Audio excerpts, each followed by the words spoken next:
Welcome to our channel, and more importantly, welcome to another educational episode. In this episode, we will be taking a look at Bitcoin and explaining why Bitcoin has gained so much value in such a short space of time. We will also be determining the long-term targets for the cryptocurrency. Everything I'll be discussing in this video is a function of my own opinion and analysis I have done in analyzing the Bitcoin market. Stick around to the end of this video and remember to drop a thumbs up on the video and subscribe to our channel if you like the content. Also remember to turn on our channel notifications so you are notified every time we upload a video. Follow us on social media to keep up with our educational content and so you never miss any important market news. All important links to our channel are in the description below. Let's get right into it. To begin, I'm going to start by covering the basics of the technology that Bitcoin runs on. And essentially that technology is called blockchain technology, or otherwise known as decentralized systems. So essentially a decentralized system is one where any function is connected directly between one user in the system and another user without the need of an intermediary. So as you can see here in this diagram, in a traditional system you have a middleman. So in the financial world that would be a bank or some form of facilitator of a transaction, and they would be in the middle basically governing the transactions between users. But this doesn't occur in decentralized systems.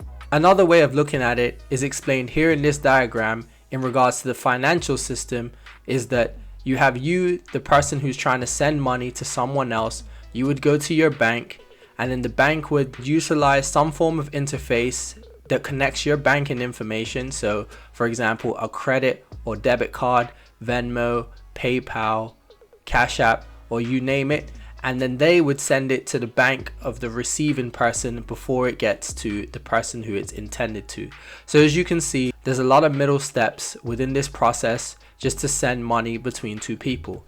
However, in blockchain technology or in a decentralized system, this is done entirely through a network directly between you and the person who is intended to receive the funds. So it cuts out the need for a middleman and essentially is supposed to make fees cheaper and more transparent, and essentially runs on a system of trust because there are no intermediaries in the middle.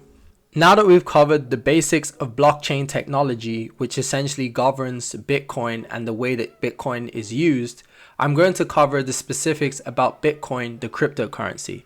Now I'm going to be going through quite a few complicated topics, but I'm going to try and explain them as simply as I possibly can. So the first thing to understand about Bitcoin is that currently there are around 18.5 million Bitcoin in circulation. However, there will be a total of 21 million Bitcoin in circulation once all of them have been released from the network. Now the obvious question is, how exactly does new Bitcoin get added to the network? But in order to understand this, we must first understand how transactions get processed through the network. So if we take a look at this diagram and say for example, Alice wants to send Bitcoin to Bob through the network. When she registers this transaction on the network, it is placed on a decentralized ledger, which is essentially a record of recent transactions on the network. And there are multiple users within this network called validators that have an identical copy of that ledger. When Alice's transaction is recorded on the ledger, each validator's ledger subsequently gets updated in real time with that transaction. As long as the majority of the ledgers within the network have the same value of Alice's transaction to Bob, then the transaction will get processed through the network. Once a group of transactions are completed, they form a block, and the reward for validating a block of transactions is new Bitcoin. And this is exactly how new Bitcoin enters the network. So it pays to be a validator within the network, and anybody who has a computer can be a validator in the network.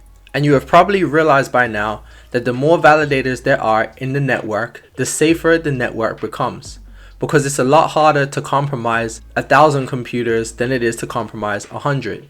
And the fact that you get new Bitcoin for being a validator or a miner on the network attracts a lot of people to be validators, and that adds to the security of the network. Now there's a lot more to this process, but I'm not going to go into any more detail about it, but I'll save the specific detail about that process for another video. But the essence of this explanation is just to understand how exactly new Bitcoin enters the network. But in order to control this supply, we have special events that go on to regulate the amount of Bitcoin entering the network, and those special events are called halving events. So a simple way of explaining halving events is essentially that the reward for validating transactions on the network gets reduced after a certain amount of transactions have been processed. And when one block has been completed, then the validator gets that Bitcoin reward. Now after a certain amount of blocks in the network have been put together, i.e. the number is 210,000,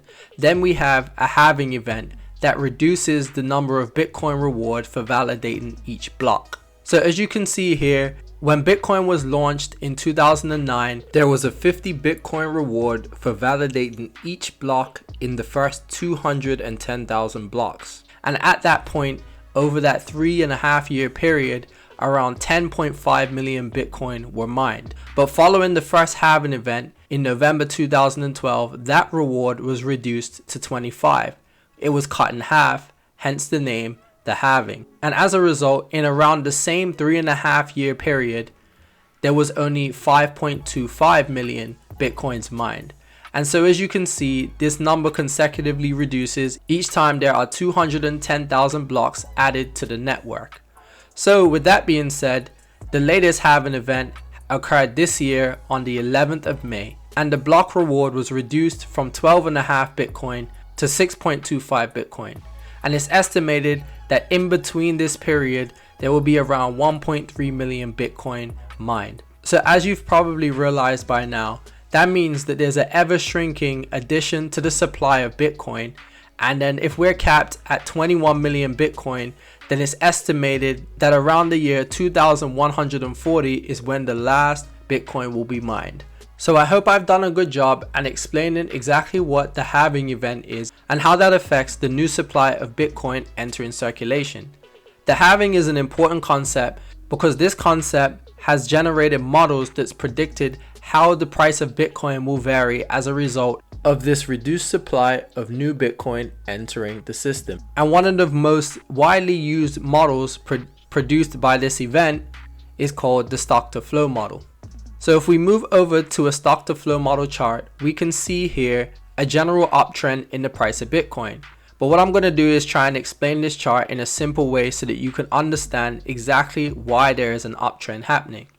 So if we take a look at this purple line here that is covered up by these other lines, this is the predicted price of Bitcoin, considering that if demand remains constant for the coin and supply is reduced after each halving event, then we will see a spike each time one of these events occurs. So as you can see here, the halving event in 2012 led to a spike in the predicted price of Bitcoin. The same thing happened in 2016 around the halving event, and as you can see here in 2020 it's predicted the same thing, and as well as after the 2024 halving event. And this model continues all the way up until 2140 when the last Bitcoin is mined. Now the multicolored line that we have here is the actual price of Bitcoin during these periods. And you've probably noticed already, this multicolored line essentially tracks, for the most part, the predicted price of Bitcoin all the way up to the price that we are currently at. Now I must note that this is a logarithmic chart. So price along this axis, the y-axis, varies exponentially. So if we take a look at where price is currently, we are hovering closer to the $10,000 mark than we are the $100,000 mark. But the stock to flow model is predicting that at some point after 2020, Bitcoin will rise to a price of $100,000. Now you may be wondering, how is Bitcoin going to go from $10,000 to $100,000? That may be completely unrealistic. Well, the only thing I have to say to that is that that's what everybody said when Bitcoin was valued at $10 and rose to over $1,000.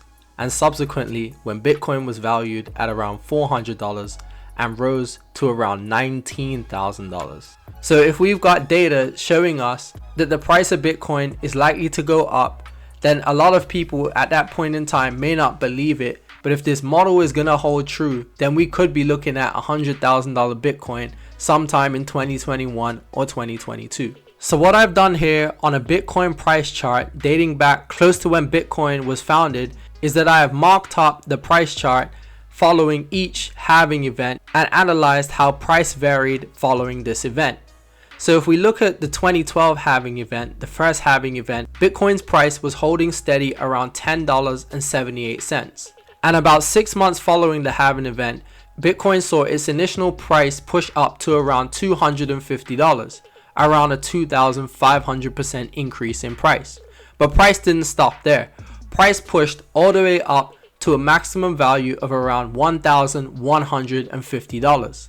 So what we can call is that between 2013 and 2014 was Bitcoin's initial bull market that saw this 11,000% increase. Then in the preceding 2 years, Bitcoin entered a bear market and steadily fell down to a low of $200 and stabilized around the $400 region. So if we go back to our stock to flow model and see what it predicted around the 2012 halving event, we can compare the two and see exactly how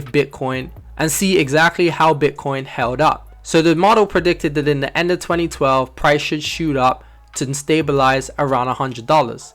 But as you can see here, the actual price went far above that and went to around $1,000. But due to the model holding true, the price reverted gradually back down to the predicted value at that specific point in time. So essentially when Bitcoin rallied to $1,100, it was overextended. And if you know anything about any asset, when it becomes too overextended, there's usually a correction to get back down to the real value. And in this case, because Bitcoin is so volatile, this correction happened over 2 years, even though the initial bull market only lasted around a year. So if we go back to our 2012 halving event chart, we can see that Bitcoin around mid-2016 broke out of this 2-year-long bear market and kicked off the next rally. Now, if you remember when I went through the halving events earlier, there was a halving event that occurred in 2016. So now I'm going to go into more specifics about what happened following that halving event. So what I've done is I've plotted out the same thing that I did for the 2012 halving event on the 2016 one. And if you remember from the previous chart we looked at, Bitcoin stabilized around $400 and around mid-2016 it broke out from that downtrend. And following that downtrend over the next 2 years, it went on an astronomical bull run from $400 all the way up to a maximum price of $19,711.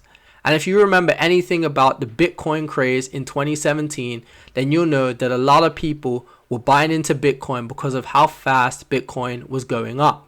Now, if we go back to our stock to flow model, we will easily see why a price of $19,700 was not sustainable for Bitcoin at this time. So looking back at the stock to flow model, we can see that following the halving event in mid-2016, that it was anticipated that the price of Bitcoin will hover slightly below $10,000. So when we rallied all the way up to $19,000, Bitcoin once again became overextended, just like it did in 2014 when it was valued at $1,000. So each time Bitcoin's price becomes overextended above its predicted value, then it's not a good time to buy in, because it's almost 100% certain that the price will start to fall again and come back down to around the median price. So I estimated this price to be around $8,500. Now, if we look back at our Bitcoin chart following the 2016 halving event, Bitcoin stabilized around the $8,500 level. Now, even though it dropped below $8,500 on multiple occasions, you can see that it was a bargain and quickly got bought up each time it was severely undervalued. But even if you held on to Bitcoin when it was valued at $400, and following the 2016 bull market, it never dropped below $3,200, you are still sitting pretty with a lot of gains because you invested in this cryptocurrency. But one thing we know for sure is that another halving event happened in May of 2020, and that we have once again broken out of this multi-year long bear market in Bitcoin. And if we refer back to our stock to flow model, Bitcoin's price is projected to go to around $100,000. So since we've kicked off this new bull market and we're sitting around the $17,000 region, close to previous highs, there is a possibility that Bitcoin could see the $100,000 levels.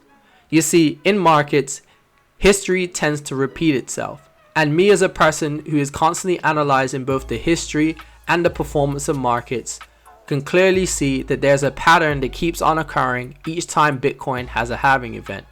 Now granted, we've only been through 2 halving events, however, based upon what I've seen over these previous 2 halving events, that's more than enough evidence for me to realize the great upside potential that Bitcoin has.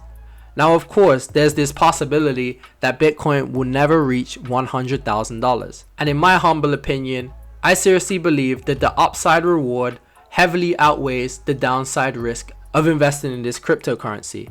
So although mostly speculative, it's about becoming comfortable with the fact that we don't know what may happen in the future, but I'd rather be on the right side of a massive move like this than on the wrong side of it. So just to put this into context, an investment of $100 could potentially yield a $1,000 return if Bitcoin was to reach its target of $100,000. So for the loss of $100, you could potentially make $1,000. Now I'm not a financial advisor, and I'm not advocating that you purchase into Bitcoin without doing your own due diligence and your own research. However, based upon my research, this is what I'm looking at when I see Bitcoin and Bitcoin's potential. And I'll leave this section of the video with you to think about this. Back in the day of the internet, no one believed that the internet would have such a relevance 20 years from its inception like it does now.